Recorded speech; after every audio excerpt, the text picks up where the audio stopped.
नमस्कार दोस्तों, स्वागत है आपका हमारे यूट्यूब चैनल में। दोस्तों, ग्रुप डी को लेकर ग्रुप डी का जो एजुकेशनल क्वालिफिकेशन है उसको लेकर एक बहुत ही अहम जानकारी आपको इस वीडियो में देंगे। वीडियो के अंत तक सुनिएगा।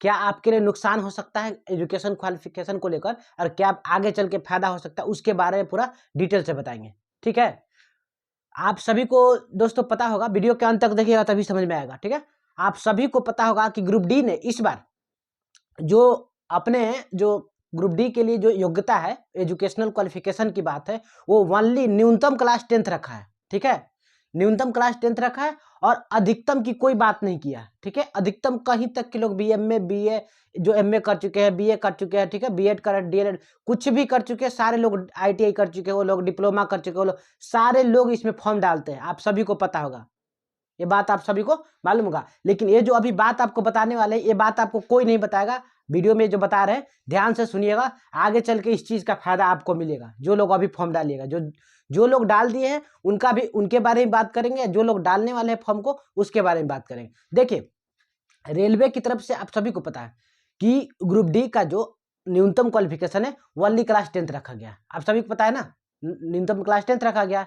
लेकिन बहुत सारे विद्यार्थी ऐसे हैं जिनके पास क्लास 10th के साथ साथ आईटीआई कर चुके हैं, 12th क्लास कर चुके हैं, एमए बीए ग्रेजुएशन सारा सर्टिफिकेट उनके पास है। तो क्या आप फॉर्म डालने जाइएगा तो फॉर्म डालने में तो आपका only class 10th education qualification दिया है, तो क्या 10th केवल डाल के चले आइएगा, या जिनके पास केवल 10th है तो वो केवल 10th डाल के आ जाएंगे? इस बारे में बात कर रहे हैं। ठीक है, देखिए होता क्या है यहाँ पर आपका कि अगर आपके पास केवल 10th है तो आप जाके ओनली 10th पे डालिए, आपको ग्रुप डी का फॉर्म एक्सेप्ट होगा, कोई दिक्कत नहीं होगा। ठीक है, या तो आईटीआई कर चुके आप, ठीक है, आईटीआई पे भरना चाहते हैं तो आईटीआई पे भरना चाहते हैं तो बिना 10th के पहले तो आपका आईटीआई होता नहीं है, तो उसके लिए आपको 10th का भी उसको पता ही, आईटीआई देने का मतलब उसको पता ही है कि इसके पास 10th भी है, हो गया। लेकिन आग उसको 10th का विवरण भी आपको डालना पड़ेगा। लेकिन बात होता है यहाँ कि जिसके पास हायर क्वालिफिकेशन है, ठीक है, जैसे एमए कर चुके हैं, बीए कर चुके हैं, ग्रेजुएट है, तो उनके लिए ये बात होता है क्या कि आपको अगर फॉर्म डालने जाना है, ठीक है, तो ये बहुत ही अहम जानकारी आपको बता रहे हैं। फॉर्म डालने जाइएगा तो आप जितना आपके पास एजुकेशन क्वालिफिकेशन होगा, ठीक है, उसको उसमें ऐड कर दीजिएगा। एक कमेंट आया था मेरे मेरे वीडियो पे, कमेंट आया था, इसीलिए सोचे कि वीडियो के माध्यम से सबको जानकारी दे दे। ठीक है, आपके पास जितना भी सर्टिफिकेट हो, 10th से लेके 12th ग्रेजुएशन बीए एमए जो भी आपके पास हो, ठीक है, उस विवरण में आप उसको हायर क्वालिफिकेशन से आप उसको ऐड कर दीजिएगा। ठीक है, छोड़ना एक भी नहीं है। क्यों नहीं छोड़ना है इस बात को समझिए, क्यों बता रहे हैं कि नहीं छोड़ना है। आप 10th पे भी डालिएगा तो भी, आप ग्रेजुएशन पे भी डालिएगा तो ग्रेजुएशन का सर्टिफिकेट ऐड करिए तो भी आपको उससे कोई अंतर नहीं आने वाला है। आईटीआई है तो उसकी बात अलग है कि आईटीआई वालों को थोड़ा अलग प्रेफरेंस दिया जाता है, कुछ सीटें उनके लिए रिजर्व रहती है। ठीक है, आईटीआई की बात अलग है, हम ग्रेजुएशन नॉर्मल जो जनरल है ना, जनरल की बात कर रहे हैं। ठीक है, जैसे 10th है ग्रेजुएशन है तो एक 10th पे डाले, उनके पास ग्रेजुएशन होते हुए भी ओनली 10th पे डाले, ग्रेजुएशन का सर्टिफिकेट ऐड नहीं किया। लेकिन इन एक के पास ग्रेजुएशन का सर्टिफिकेट था, ग्रेजुएशन का सर्टिफिकेट ऐड कर दिए, कोई और मान लो बीटेक का सर्टिफिकेट ऐड कर दिए। तो जो लोग एक्स्ट्रा सर्टिफिकेट ऐड किए हैं, ठीक है, उन लोगों को फायदा क्या होने वाला है, नुकसान क्या होने वाला है, ये बात को सोचिए। फायदा आपको ये होने वाला है, ठीक है, कि आगे चल के जैसे कोई भी ग्रुप डी में ज्वाइन करने के बाद कोई भी डिपार्टमेंटल एग्जाम दीजिए, ठीक है, कोई भी, बहुत सारे डिपार्टमेंटल एग्जाम ऐसे होते हैं जिसमें आपको एजुकेशन क्वालिफिकेशन थोड़ा हाई रखा जाता है, ओनली क्लास 10th नहीं रखा जाता है। इस बात को ध्यान रखिएगा। ऐसा नहीं है कि आपके पास उस जो, जैसे बाय द वे कभी अगर लाइफ में आगे चल के मौका आया, उसमें प्रमोशन हो गया, ठीक है, आप उसमें स्टेशन मास्टर आपको बनना है, तो स्टेशन मास्टर की बहाली 10th पे तो आती नहीं है, आपको वहाँ ग्रेजुएशन पे आती है। एक एग्जाम्पल के तौर पे आपको बता रहे हैं स्टेशन मास्टर का, और भी बहुत सारे पोस्ट है। ठीक है, अब एएलपी बनना है, ठीक है, तो एएलपी के लिए आपका आईटीआई होना अनिवार्य है। ठीक है, बिना आईटीआई का आप एएलपी नहीं बन सकते। उसी तरह से हर एक पोस्ट के लिए कुछ ना कुछ, जैसे आप बोलता है लोग कि सीसीटीटी यानी कि टिकट कलेक्टर की बात कर रहे हैं, और टीटी, इन सब के लिए आपका क्लास टेंथ पे नहीं आता ये सब। ये जो बहाली होता है डिपार्टमेंटल भी आएगा तो ये 12th के ऊपर आएगा, 12th बेसिस पे आपका आता है। ठीक है, तो आपके पास 12th रहेगा तभी ना उस फॉर्म को भरिएगा, अभी तो आप उसमें ऐड नहीं किए।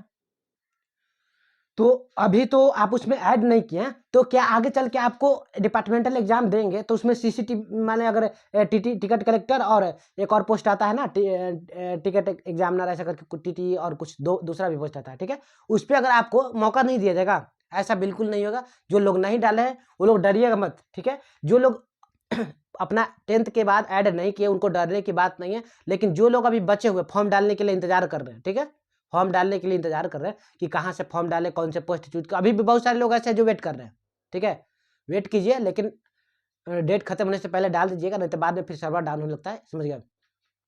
तो उन लोगों को अपना जितना भी आपका हायर क्वालिफिकेशन है उसको ऐड कर दीजिएगा जाके, ठीक है। ऐड करने से आपका फायदा क्या होगा कि बाद में आपको जब डिपार्टमेंटल एग्जाम आएगा, जीडीसी एलडीसी दीजिएगा, तो उस टाइम आपको दौड़ भाग नहीं करना पड़ेगा उस सर्टिफिकेट को ऐड करवाने के लिए, ठीक है। अभी अगर केवल 10th पे दे दे कि अरे न्यूनतम तो 10th पे है ना, चलो 10th भर देते हैं, ठीक है, हायर एजुकेशन आप नहीं जोड़ पाते, तो बाद में वो चीज़ आपको परेशानी का सबब बन जाएगा, समझ गए। तो इसीलिए आपके पास जो जो सर्टिफिकेट है उस सारे चीज़ को उसमें ऐड करिएगा। लेकिन बात यहाँ पर है, सारे चीज को अगर आप ऐड करते हैं तो उसके लिए भी आपको तैयार रहना होगा कि जब आपका डीबी का टाइम आएगा ना, डॉक्यूमेंट वेरिफिकेशन का, उस टाइम में आपको ये चीज याद रखिएगा कि जितना चीज उसमें ऐड किए हैं उस चीज का, जैसे ग्रेजुएशन तक ऐड किए हैं आप, ठीक है, सर्टिफिकेट, तो ग्रेजुएशन तक ऐड किए हैं तो आपको ग्रेजुएशन तक सारे चीज का मार्कशीट से लेकर ऑल टू ऑल ग्रेजुएशन का, ठीक है, हर एक सर्टिफिकेट का आपका जांच होगा। ग्रेजुएशन का मार्कशीट होगा, सर्टिफिकेट आपका नहीं निकला होगा तो जाके अपने कॉलेज से निकाल लीजिएगा, ठीक है, क्योंकि वो खोजता ही खोजता है, नहीं होगा तो फिर आपको थोड़ा परेशानी का, जॉब तो होगा ही, रिजल्ट होने के बाद, पीटी होने के बाद, सारी चीज़ होने के बाद जॉब होगा, लेकिन बहुत परेशानी को करना पड़ेगा, ठीक है, बहुत परेशानी का सामना आपको हो सकता है, फिर भी वापस जाकर लेके आना पड़ेगा घर से। तो इसीलिए सारे चीज़ डॉक्यूमेंट वेरिफिकेशन के टाइम आपको जो जो एजुकेशन, जो हायर एजुकेशन का जो भी सर्टिफिकेट ऐड करेंगे, ठीक है, ग्रेजुएशन देते हैं बाय द वे, तो आपको सारे चीज़ को वहाँ पर ढूंढा जाएगा, ठीक है, कि अगर तुम ग्रेजुएशन डाले हो, बीटेक डाले हो, बीएड डाले हो, तो सारे चीज़ वहाँ पर दो, ऐसा होता है। कोई जानकारी आपको ये नहीं बताएगा, पहले से बहुत लोगों को नहीं मालूम होता, सोचे आप सभी को ये जानकारी दे दे। समझ में आया कि नहीं आया? जो लोग, जिन लोग हायर क्वालिफिकेशन ऐड करेंगे, तो बाय द वे बहुत सारे लोग ऐसे होंगे जो अभी 10th में पढ़ रहे होंगे, 10th पास कर लिए होंगे या 12th पास कर लिए होंगे, आगे चल के उनको ग्रेजुएशन का सर्टिफिकेट ऐड करवाना हो कि हमको स्टेशन मास्टर बनना है, ठीक है, कैसे होगा? तो उन लोगों के लिए भी उपाय है, उनको परेशान होने की आवश्यकता नहीं है, आपके लिए भी उपाय है। आपके लिए उपाय क्या है, सुनिए।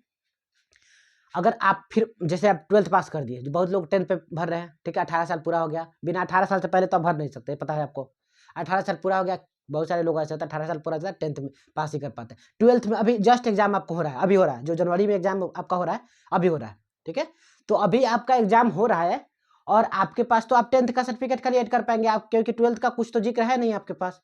तो जब ज्वाइन कर लीजिएगा ना, उस टाइम आपको ऐड करने का ऑप्शन आएगा, ठीक है, आप परेशान होने की जरूरत नहीं है। जो लोग अभी नहीं भी ऐड किए उनको भी परेशान होना नहीं है, ज्वाइन करने के बाद आपको, ठीक है, जिस जोन में आप ज्वाइन करिएगा वहाँ का जो डीआरएम ऑफिस होगा उसमें जाके आपको एक आवेदन लिखिएगा कि हमको हायर एजुकेशन का जो सर्टिफिकेट है हमको ऐड करवाना है। वहाँ से आपको मिलेगा एक फॉर्म मिलेगा, उस फॉर्म को भरिएगा और जो स्कूल है उसके स्कूल से आपको फॉरवर्ड करवाना पड़ेगा, जिस स्कूल से आप 12th किए, ग्रेजुएशन किए, वहाँ से आपको फॉरवर्ड करा के और तब जाके वहाँ पर जाएगा, वो आपका वेरिफिकेशन करेगा जाके स्कूल में कि सही में आप वहाँ के हैं कि नहीं है, ऐसा होता है प्रोसेस। तो इसलिए जो लोग जो लोग अभी तक फॉर्म नहीं डाले वो फॉर्म डालने जाइएगा, तो इस चीज़ को ध्यान में रखिएगा, ठीक है। और जो लोग फॉर्म डाल चुके उनके लिए भी घबराने की आवश्यकता नहीं है, आपको मौका दिया जाएगा, ठीक है। तो ये जानकारी आपको समझ में आ गया होगा। अगर इतना समझाने के बाद भी अगर कोई भी डाउट रह जाता है तो आप मेरे वीडियो पे कमेंट कीजिए, आपको जरूर से जरूर रिप्लाई करेंगे। धन्यवाद, मिलते हैं अगले वीडियो में।